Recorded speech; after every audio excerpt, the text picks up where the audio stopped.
Let's start. And now we will talk about contrarian heart. Di sini ada nggak yang merasa paling beda, paling keren lewat playlist musik? Atau si paling merasa anti mainstream? Oke, talk about contrarian heart. Dang! Tada! Icon-icon ini kan sering kita lihat postingan di sosial media berupa diagram warna-warni seperti pelangi, seperti hatiku padamu.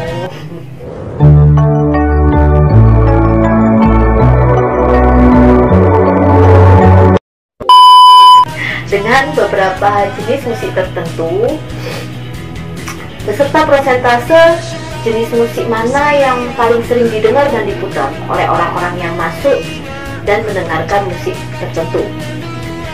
Semakin lama bersurvei sih, entah kredibel atau enggaknya, kita juga nggak tahu kan ya. Ibaratnya seolah-olah ini diagram tersebut itu menjadi gambaran, menjadi takaran keejian seseorang dalam musik tertentu, dalam mendengarkan musik tertentu ya.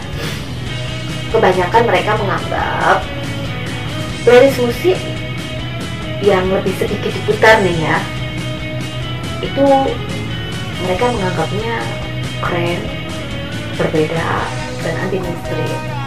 Sedangkan playlist musik yang paling banyak diputar, mereka menganggapnya, jangan mereka lah, kita gitu ya, kita menganggapnya pasaran, gak keren, gak beda, gak unik, dan mainstream.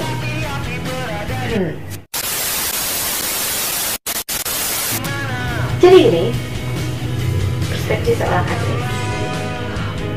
Sebagian dari kalian yang tersinggung dengan fenomena yang sedang mainstream di kalangan anti mainstream ini, gitu ya.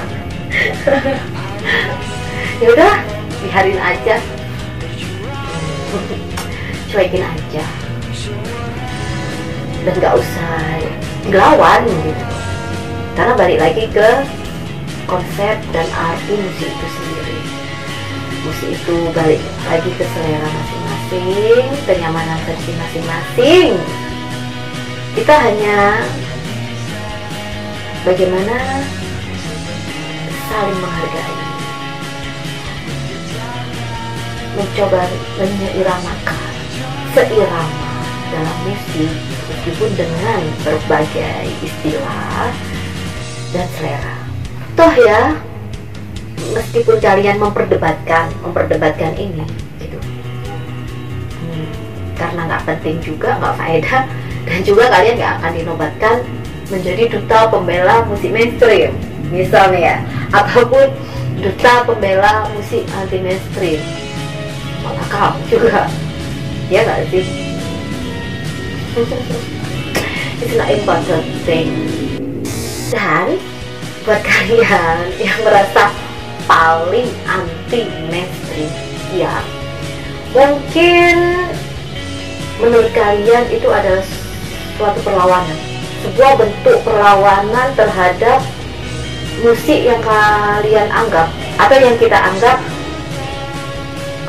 berkualitas rendah, musik yang mempunyai kualitas rendah, yang mungkin musik yang udah terlalu pasaran, yang tidak keren mungkin, yang komposisi musiknya tidak sempurna mungkin, atau whatever lah gitu, anything gitu. Perlawanan dalam segi menurut kalian, entah itu kualitas atau apa. Tapi balik lagi, dan mereka pun yang kita anggap mainstream ini juga pasti punya alasan dong, kenapa lebih suka musik-musik yang menurut kita ini mainstream. Misal nih, musik yang mereka pilih easy listening, liriknya lebih sederhana, atau terkadang yang saat itu memang pas dengan suasana hatinya, ya nggak sih? Biasanya gitu. Atau memang ya udah nyaman aja sih dengerin lagu ini, biasanya ada seseorang yang tanpa tahu sebab itu, nyaman sih lagu ini. Oke. Jadi sebenarnya sih nggak masalah juga mau kamu merasa paling edgy, merasa paling keren, dan merasa paling anti mainstream. Tapi setidaknya golongan anti mainstream ini tidak merendahkan yang menurut mereka ini golongan yang mainstream, dan menganggap selera mereka rendah, ataupun terkadang nih ya, nggak terkadang sih, sebenarnya kan menganggap mereka ini alay gitu, dan tidak mempunyai selera musik yang bagus. Sebaliknya pun terkadang juga fenomena si golongan mainstream ini memiliki persepsi kepada si golongan anti mainstream bahwa musik mereka itu nggak isinya seni, horor, serem, musik apaan sih? So,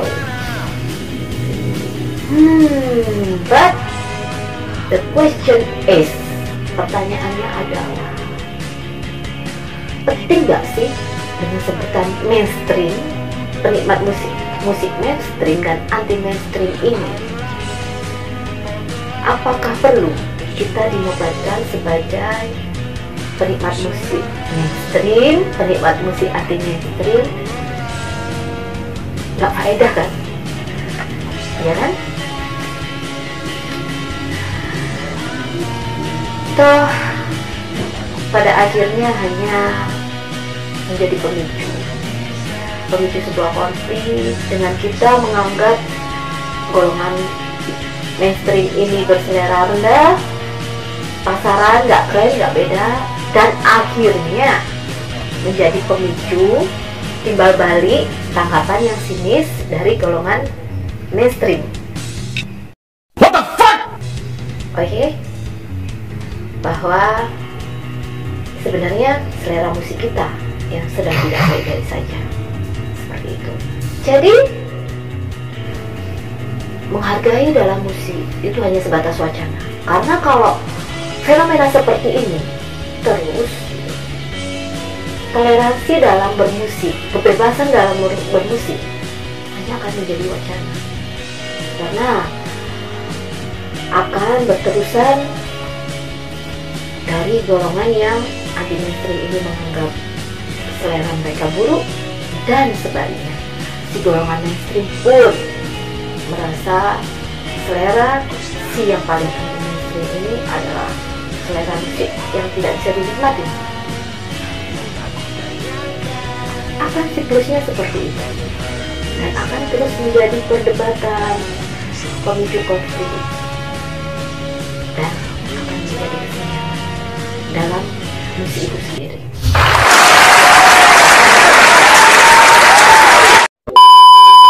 So, intinya kontrarian hal itu memang ada, dan fenomena tersebut sedang ramai. Bahkan ya, ada penelitian about contrarian heart. Penelitian tersebut dilakukan oleh profesor psikologi bernama Barry Cole from Scranton University. Beliau beranggapan seseorang ini akan merasa lebih baik jika mengkritik dan menjadi beda dengan suatu momen, sesuatu hal yang sedang populer. So, secara nggak sadar manusia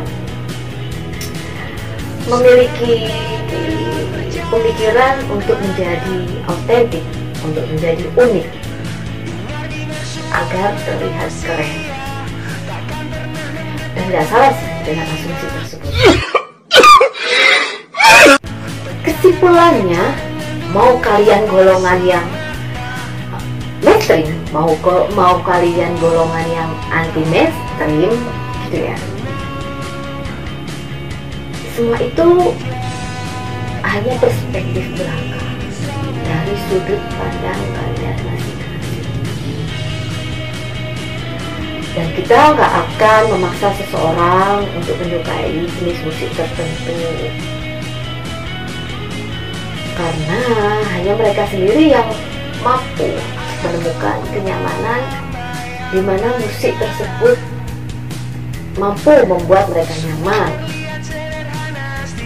Nyaman di telinga, nyaman di hati, dan nyaman untuk suasana saat itu.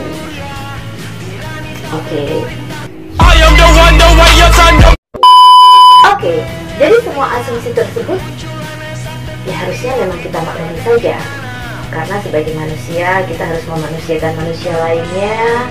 Secara jika manusia tidak memanusiakan manusia lainnya, maka manusia yang merasa tidak dimanusiakan oleh manusia lainnya akan melakukan perlawanan karena merasa direndahkan dan tidak dihargai oleh orang lain, entah itu secara masif ataupun persuasif.